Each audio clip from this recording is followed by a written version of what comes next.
What is up, Scrub fam? I am here with another video. We have just almost wrapped up the entire spoiler season of Set 5, Miraculous Revival, which is really exciting. So I'm going to be going over basically my first impressions of the set, cards I find that I think are going to be the most impactful, and you're going to be wanting to build around as you go forward. And I'm also including my first deck profile of Set 5, which is a Frieza Wish deck. This was on the Patreon Patreon article that I recently did, and so I'm just going to go ahead and go over that so you guys can see it as well. And you can kind of see how the decks change for the Wish Leaders versus if you're just like a standard leader, just based off of the amount of card drawing, the filtering that you can do.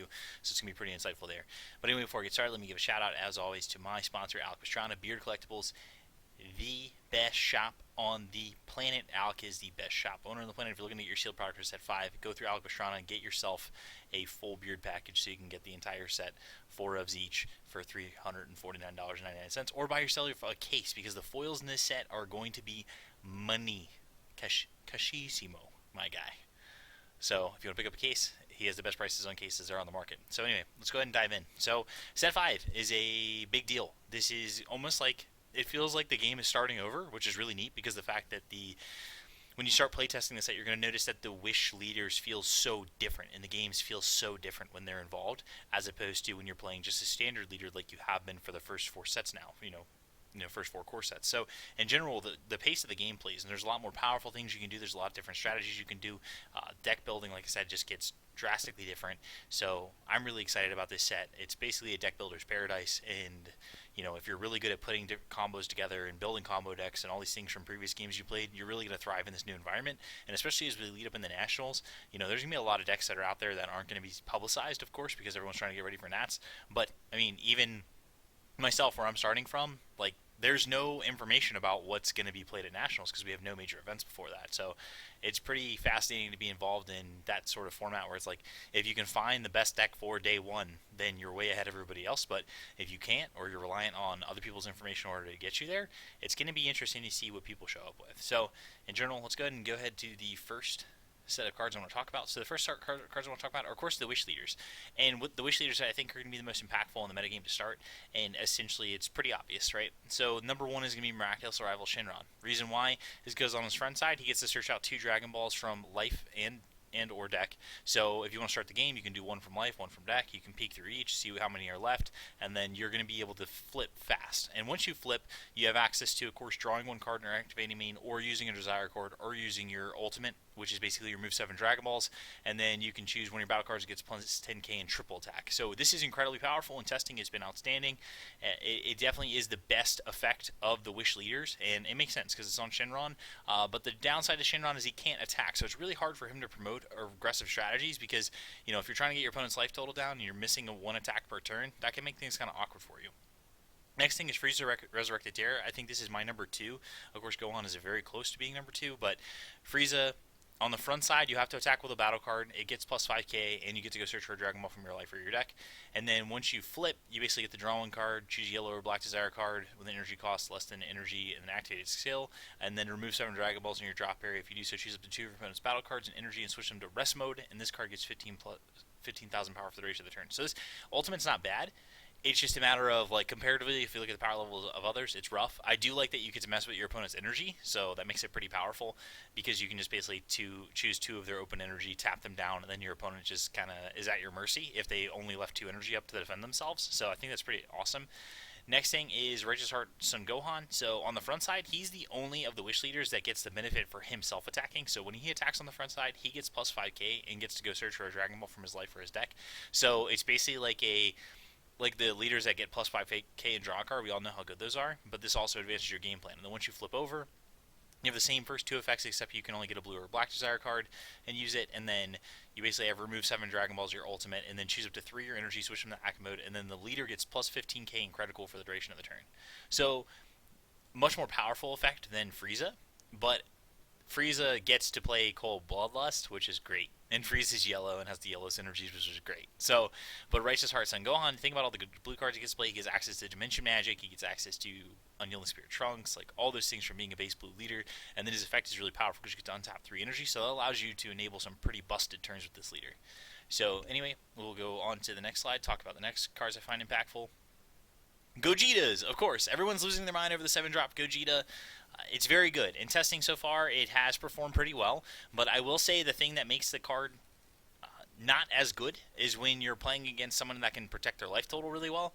Because once you drop the Gogeta, you strip their hand down, you either swing with it or you don't swing with it. And if you don't swing with it, you're probably going to get killed by a removal spell on your opponent's turn. And that's one thing that you're going to find out going into this format is removal is coming back. Like removal is coming back with a vengeance. The game is getting slowed down by a lot of the different control tools. We have access to ton of removal. We have access to cheap removal. And so Gogeta is really good. It can win the game the turn it comes down, especially if you combine it with something like Shenron's Ultimate. But again, your opponent has to be low on resources. They have to be low on life in order for this to be really good. And then also don't forget the drawback of this card. If you want to play it on turn 5, you have to pitch 2 cards. So you're playing this plus pitching 2 cards. So you just, your hand is now -3. And then you have to take an energy. I mean, you have to take a life and crit yourself. And then additionally, you can only play it once you're at 5 energy or more. So, pretty interesting here. There are some nifty things you can do, like you can World Peace of Whis, the Resting Attendant, the turn that you want to play the Gogeta, so you can get it on turn 4. You can play Objection to ramp. There's a lot of stuff you can do to get to 5 energy sooner, but just remember that a lot of that taxes you, and not a lot of the Wish decks actually are really, aggressive, unless they're Gohan or Pilaf or Oolong, etc. And then the one that I think is probably the most impactful of the two, because Hero Revive has a really high ceiling. I think Ultimate Fusion Gogeta is just the absolute stones. So when you play this card, whether you play it for 4 into the Union Fusion or you play it for 5, you draw 2 cards and then choose 2 of your opponent's battle cards and place them at the bottom of their deck. That's really powerful. There's no restriction on the two cards that you choose, so it's not like Oob and Goku, where it's like 20k or less power. No, it's like any 2 of your opponent's battle cards that don't have barrier, you're putting them on the bottom of your opponent's deck, and you're drawing 2 cards for this exchange. So on rate, this card is just better than the 7-drop. The 7-drop, though, just has the highest ceiling to be able to close the game. But I really like Ultimate Fusion Gogeta. I think when the games get really attrition-y, which they will, going into Set 5, just the way the game is going to be slowed down, Ultimate Fusion Gogeta, I think, gets the nod, in my opinion, of the better of the 2 cards. Like I said, Gogeta has the higher ceiling. Gogeta Hero Revive can win the game, but I think Ultimate Fusion Gogeta is the card that you're going to see the most often played in a lot more decks. So that's my thoughts on Gogetas. Next, we have control decks, right?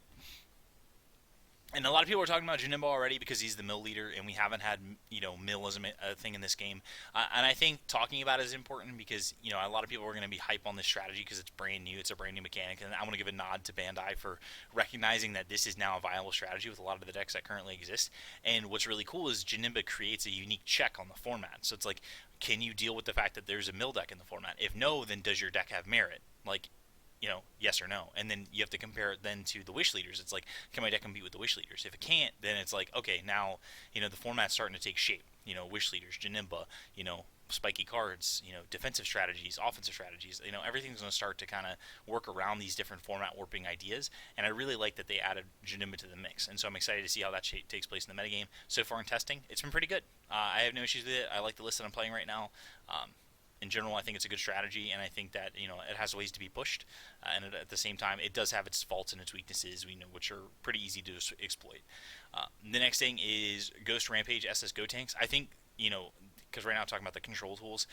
This is very close to a pure sweeper. The only thing that this doesn't do is it doesn't deal with barrier threats, and then anything that costs 20k, it stays. It costs more than 20. I mean, that has more than 20k power, just stays on the field.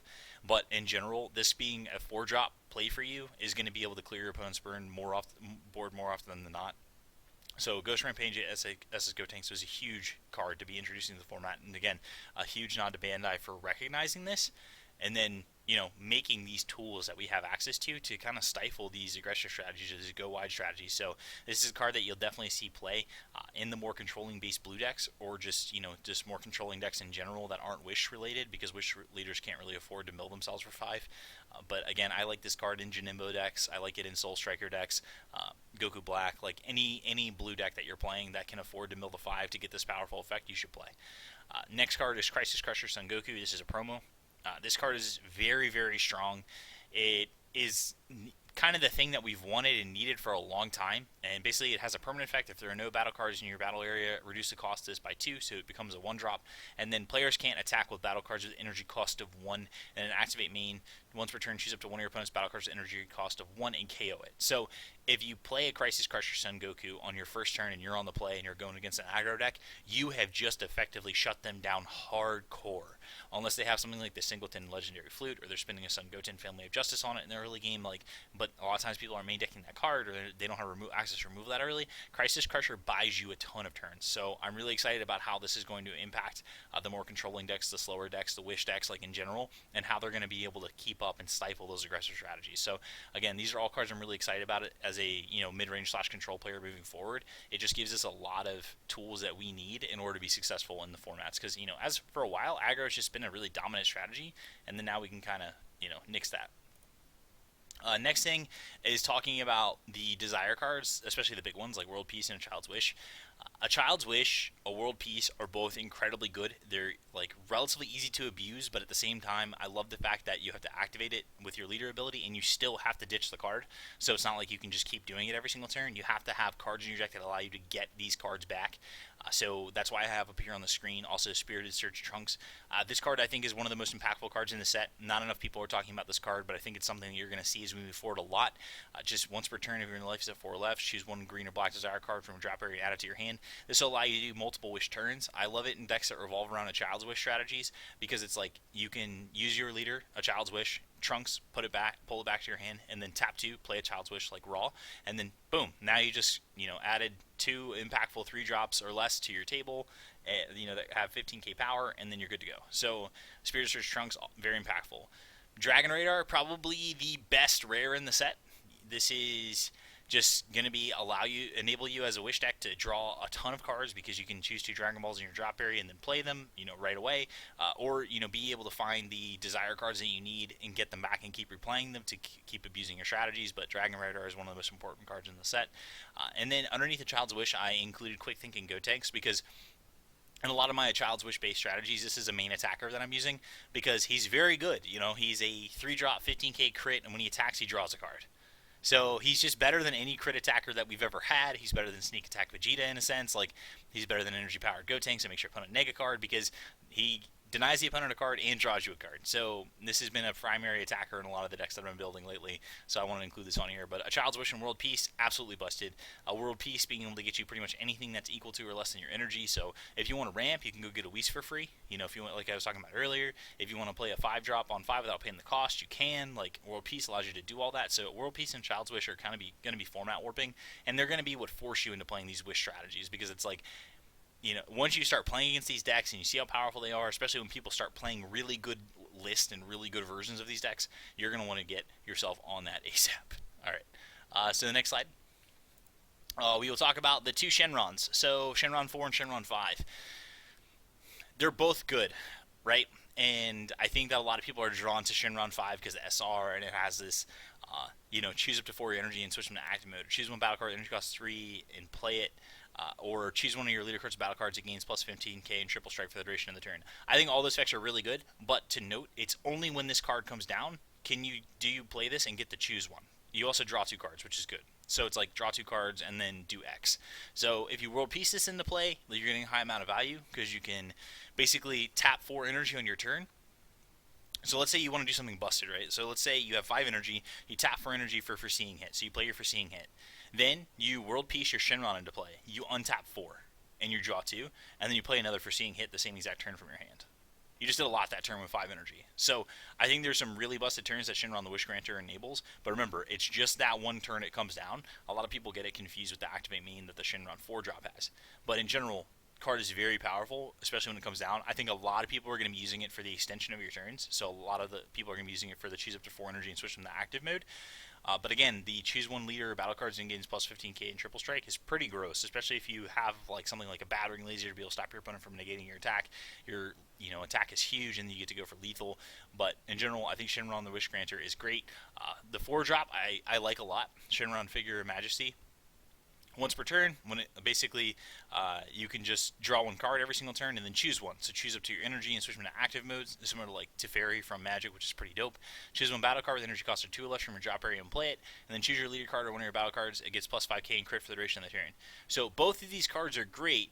It's just one of these cards you get to use the effect every single turn. So it's I think Shenron Figure of Majesty in the long run is going to be a card that you can see playing multiples of because it's a 0-5K. I think Shenron the Wish Granter is more situational, but it's also, again, higher ceiling. It's that higher ceiling versus consistently good.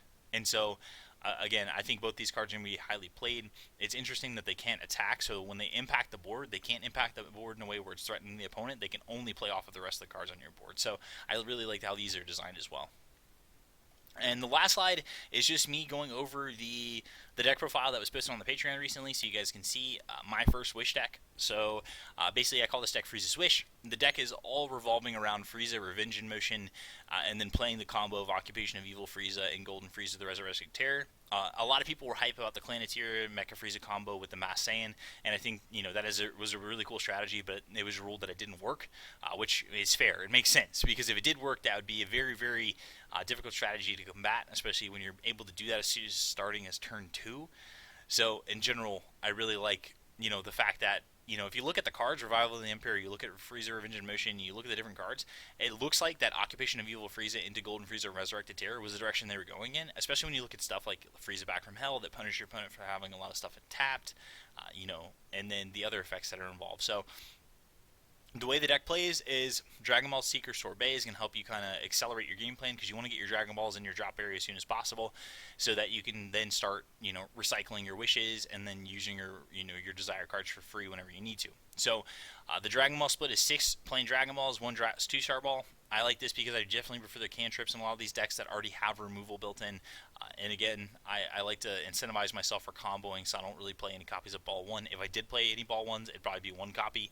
But in general, I just like the 6 pure cantrips, and then the 1 2-star ball is just conditional removal that's tutorable. So usually I'll use this on my turn 2, and it's probably my turn 2 or 3, and it's the last Dragon Ball that I play in order to be able to stop my opponent from being aggressive. Then negate splits, we have 2 Time Magic, 2 Flying Nimbus. Sideboard, we'll probably be sideboarding more, but in general, we want to make sure that we have enough negates to be able to stifle the opponent. 2 Nimbus is enough to get to the turns we need to get to, and Time Magic has been great so far, because it's like you can, if they want to activate or have dual attack or triple attack on something, Time Magic is just like, nope, they can't untap, we're good. Like, we're straight, and then we can also use our life to pay for Time Magic. And that's one thing about these decks, is that they get to maintain a lot high life total, because the earlier they can flip over to 15k, the faster they get 5 cards in the drop area, they have access to their super combos. They're very, very hard to beat once they get flipped over. 3 Cold Bloodlust, you're more often than not, with the amount of cantrips you have in the deck, you're going to find your Bloodlust with no problems. So I like playing 3, 4 would be a little bit too overkill. 3 Dragon Radar, again, I think it's one of the best cards in the set. Best rare, draws you a lot of cards, helps you find everything in your deck, and is what's going to make your deck really consistent and allow you to play these ratios. So, for instance here, the main engine pieces are 4 Dragon Ball Seeker Sorbet and then 4 Frieza Revenge in Motion. Revenge in Motion, we're just basically going to pop this, go get Occupation of Evil Frieza, put it in the drop area, and then we're setting up to then Revival of the Emperor and then Resurrected Terror on the same turn. So basically, we want to play multiple sorbets, turn 1, turn 2, turn 3, play your Revenge in Motion, and then do it all on turn 3. So have all of our Dragon Balls out, and then we're set to go. We have some tech cards. We have Deadly Defender Frieza, Frieza Back from Hell. So Deadly Defender Frieza and the Defender cards in general are outstanding. When they come down, they're so undercosted that being 3 energy barrier and your opponent has to attack it ends up being super impactful and slows a lot of decks down. So I really like the Deadly Defender cards. Back from Hell, people are sleeping on this card hardcore. I don't know if anyone's familiar with Icy Manipulator or familiar with Amon from Final Fantasy, but this card comes down. You can choose one of your opponent's battle cards, tap it, and then it can untap.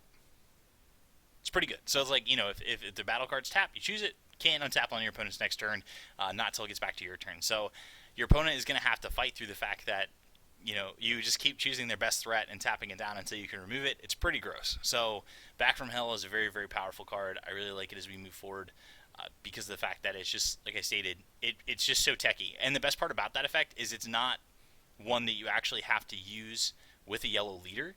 The effect itself is tied to nothing. So you can just activate that effect with whatever leader you want. You can take it into any deck you want, especially because if you're playing stuff like a Child's Wish, stuff like World Peace, you don't have to worry about it. You can just keep fetching it back, especially if it dies. But in general, it is a permanent. You can only have one in play at a time. And then, basically, if your opponent has a battle card in rest mode, they leave a battle card in rest mode. You target it, ignore barrier, and then it stays tapped down. So, I wish it could tap down. the battle card as well, but just tapping it, keeping it tapped down is pretty powerful. The next thing is just we have more tech stuff, so we have 2 Crisis Crushers Son Gokus. This card, again, I talked about it earlier. It's just great for stifling aggro decks. 2 in the main deck. You can probably play a 3rd and 4th in the sideboard, depending on the matchup, because, you know, if you are playing against an aggressive deck, you want to see it. If you're not, you don't want to see it. We have 1 Shenron of Majesty. Again, I just like to have this come down and allow me some flexibility with my energy on a turn. Again, I just think this card's really good. This could become the 5-drop, but I wanted to reduce the amount of 110Ks in the deck. Then we have 1 Beyond Darkness Demigra. Because of the fact that the ultimate on Frieza is not necessarily the best thing in this deck because we're not main decking Battering Laser, just being able to play the Demigra is very good. So the one thing I could say is like running something like minus Killy Zone in the sideboard of a lot of decks, especially if you're a Demigra deck, because Crusher Ball and Cold Bloodlust are going to be popular again. But in general, Demigra has been the absolute stones, especially if I can, you know, Resurrected Terror on 3 or 4, cleave the opponent's board here and keep my Resurrected Terror, and then on turn 5 play the Demigra.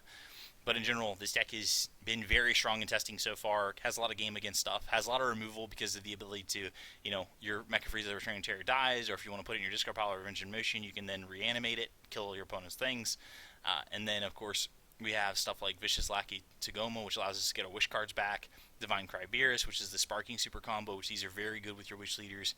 But overall, I think this is, for my first set 5 deck, I think this is actually a very good deck, and I'm excited to see how it takes shape as we move forward, because these strategies are going to be very strong, very pushed, and in general, you're going to see how you really, in these decks, want to maximize your ratios as much as you can by playing 1-ofs and 2-ofs and 3-ofs, and then your 4-ofs are really going to be limited to cards that you need to see early and often in order to make your strategy kind of work for you. You know, so you have to think about your engine and then think about the, you know, the other pieces. So, for instance, like people are going to ask why I play 2 Occupations and 3 Resurrected Terror.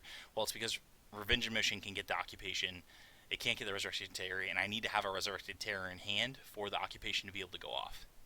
So it's just simple things like that. You know, you start working on your math with your decks, and, you know, how, like, okay, so if I have 6 cantrips plus 3 Dragon Raiders to recycle my cantrips, like, how many cards can I get through my deck? How can I find everything?